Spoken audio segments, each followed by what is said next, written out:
I never imagined I'd witness a moment so outrageously entitled that someone would disrupt a funeral procession. But after living in Oakwood Estates for 3 years, I've learned there's truly no limit to what certain people will do when they believe they're the ones running the world. Our HOA president, Karen Wilkinson, had always been unbearable with her constant clipboard patrols and violation notices for grass growing 1/4 of an inch too tall. But what happened last Tuesday crossed a line I didn't even realize existed. It was a heavy, somber, and heavy morning. My neighbor across the street, Mr. Jenkins, had passed away after a long battle with cancer. He was a retired veteran, deeply loved by everyone in the neighborhood, everyone except, of course, Karen. Mr. Jenkins and Karen had been butting heads for years over the American flag he proudly displayed in his yard. Karen insisted it violated neighborhood aesthetic standards, whatever that was supposed to mean.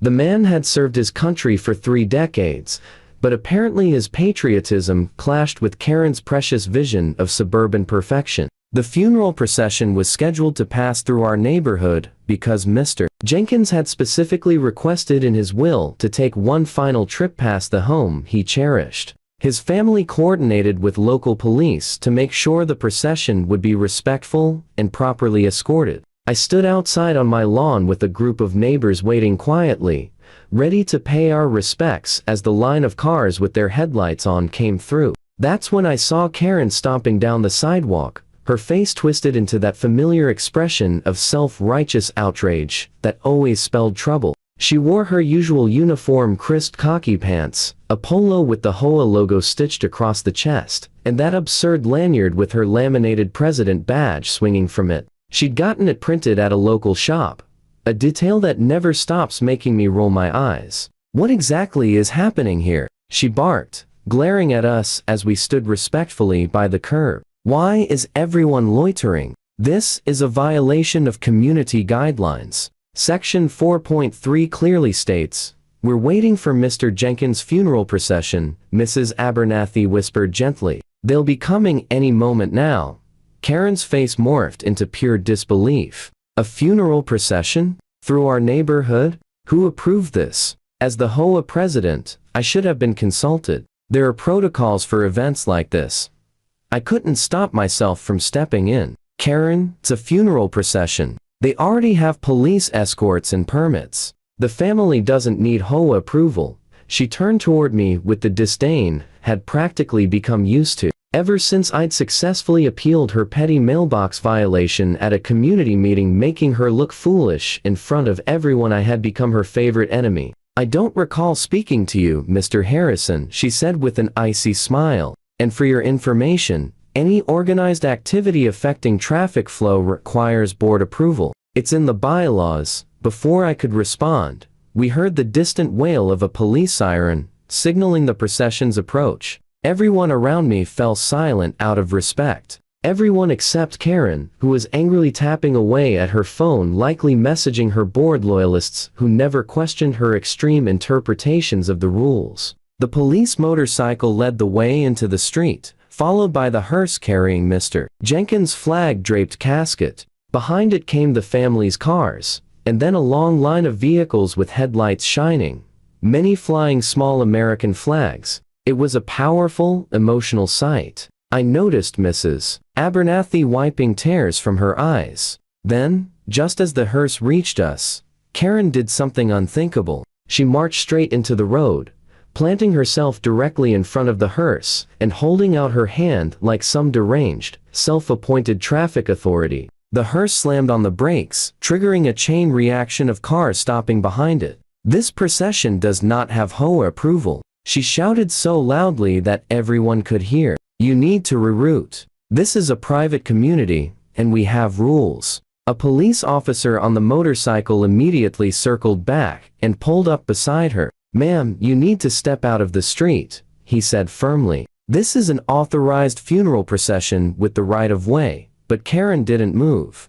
Instead, she puffed out her chest and flashed that ridiculous badge. "I am the president of this homeowners association," she declared. "We did not authorize this procession through the neighborhood. I have the authority to deny entry to unauthorized vehicles." I could barely process what I was seeing. Another officer in the procession pulled up, and Mr. Jenkins' son stepped out of his car, grief and shock written across his face. "Ma'am," the first officer said, losing patience, "it is a criminal offense in this state to interfere with a funeral procession. Step aside now, or I will have to place you under arrest." That should have ended things. Any reasonable person would have backed down, learned an apology, and stepped out of the way. But if there's one thing I've learned about Karen Wilkinson, it's that she is anything but reasonable when someone challenges her authority. She actually laughed at the officer. "You can't arrest me for enforcing community guidelines on private property. I know my rights. This procession violates our bylaws section 7.2 regarding unauthorized parades and processions." Her tone was dripping with smugness. The officer gave Karen one final warning, which she completely ignored.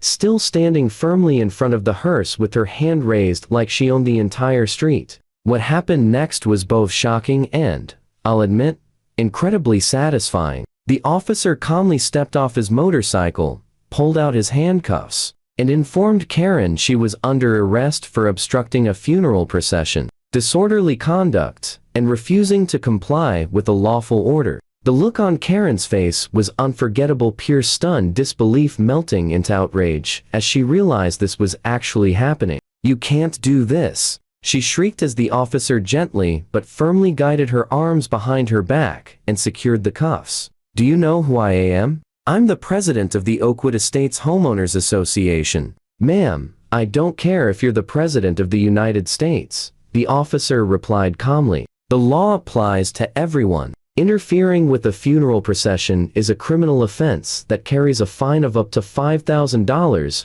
and possible jail time in this state." As Karen was escorted to the back of the patrol car that had arrived, she glanced at me and the gathered neighbors, all of us standing there in a mix of shock and disbelief. "This is your fault, Harrison," she screamed, her face burning red with humiliation. "I'll have you evicted for this. The board will hear every detail." I simply shook my head and turned my focus back to Mr. Jenkins' procession, which had resumed after the brief, disgraceful interruption. We all stood with our hands over our hearts as the hearse moved down the street, trying to reclaim the dignity of the moment that Karen had tried so hard to steal. Later that afternoon, the news spread through the community like wildfire. Karen had been taken to the county jail, booked, and forced to call her husband for bail. The charges were serious. Interfering with a funeral procession was indeed a criminal offense, something Karen apparently never learned despite her obsession with quoting rules and regulations at everyone else. The best moment came 3 days later when an emergency HOA board meeting was announced. I attended along with what felt like every single homeowner in the entire neighborhood. The room was so packed that people were lining the walls and spilling into the hallway. The meeting was called by the vice president, Tom, a reasonable guy who had often tried, and failed, to rein in Karen's more extreme interpretations of the bylaws. In light of recent events, Tom began, looking uncomfortable but resolute. "The board has voted to remove Karen Wilkinson from her position as president of the Homeowners Association. Effective immediately." The room erupted in applause. I glanced toward Karen, sitting in a corner with her arms tightly crossed. Her face was twisted with fury, but beneath it, I could see the realization setting in that she had finally crossed a line she couldn't wiggle her way back from. Once the noise settled, Tom continued. "Additionally, the association will issue a formal apology to the Jenkins family for the disruption to their loved one's funeral procession. And finally, our legal counsel has informed us that the association's insurance will not cover Karen's legal expenses, as her actions were entirely outside her authority." At this, Karen bolted upright. "This is outrageous. Everything I did was to protect this community and uphold our bylaws." "You can't just—" "The bylaws include a clause regarding board members engaging in conduct detrimental to the community," Tom interrupted, holding up the same rulebook Karen had weaponized against us for years. "Your actions brought negative media attention, exposed the association to potential liability, and most importantly caused harm to a grieving family in our neighborhood." The vote was unanimous. I watched the color drain from Karen's face. The financial consequences were sinking in. She would have to pay for her own legal defense, likely thousands of dollars, and potentially face a hefty fine if convicted. And that was just the start. Karen worked as a real estate agent specializing in HOA communities. This kind of scandal would be devastating to her career. "You'll hear from my attorney," Karen sputtered, clutching her designer handbag and her ever-present clipboard. "This is a witch hunt. I won't tolerate it."